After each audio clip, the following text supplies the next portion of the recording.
Спречување, неизборна кражба, предизборен подкуп и злоупотреба на полицијата, тоа ќе бидат главните цели на кадрите на ВМРО ДПМН во техничката влада, а дека ќе имаат тешка битка им порачи лидерот на опозицијата Христијан Мицкоски. На дебатата насловена "Важно е да има фер избори", кажа дека предложени се 5 професионалци.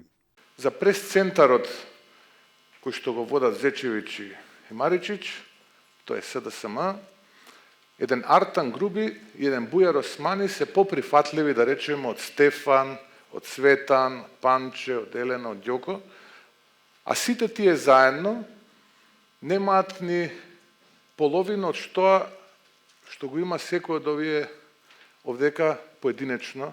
Ценам дека имаме тим од 5 луѓе професионалци кои што овие 100 дена, убеден сум дека ќе дадат се од себе за да обезбедат колку толку кредибилен процес, да го одбранат гласот и волјата на народот. Панче Тошковски, кој ќе влезе во Министерството за внатрешни работи, ќе се обиде да спречи полицијата да се користи за уцени во предизборни цели. Од неговиот претходник ќе го наследи проблемот со вадењето на личните документи со новото уставно име. Најави дека ќе баре решение за хаосот со пасошите.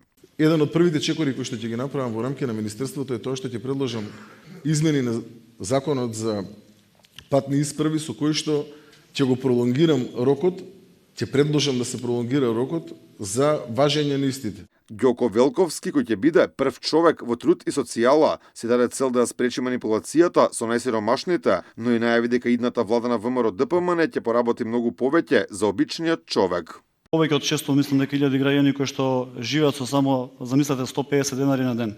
150 денари денеска да преживее некој во нашава држава е вака, мислам дека незамисливо. И жално кога збориме за ваква сума на пари да има некој во джеп. Меѓутоа, податокот кој што го имаме ние, односно кој што е јавен е дека од овие над 600.000 граѓани, дури 30% се млади луѓе, односно луѓе до 18 годишна возраст кои што имаат помалку 150 денари во джеп. Стефан Андоновски ќе треба да ги контролира евентуалните предизборни вработувања. Тој вели дека состојбата во ова поле е и повеќе од проблематична. Тоа што беше тивко полнење 6 години прерасна во епидемија на вештачко полнење на администрацијата, експлодираат бројките и јас подготвивме една анализа и по сектори и по области.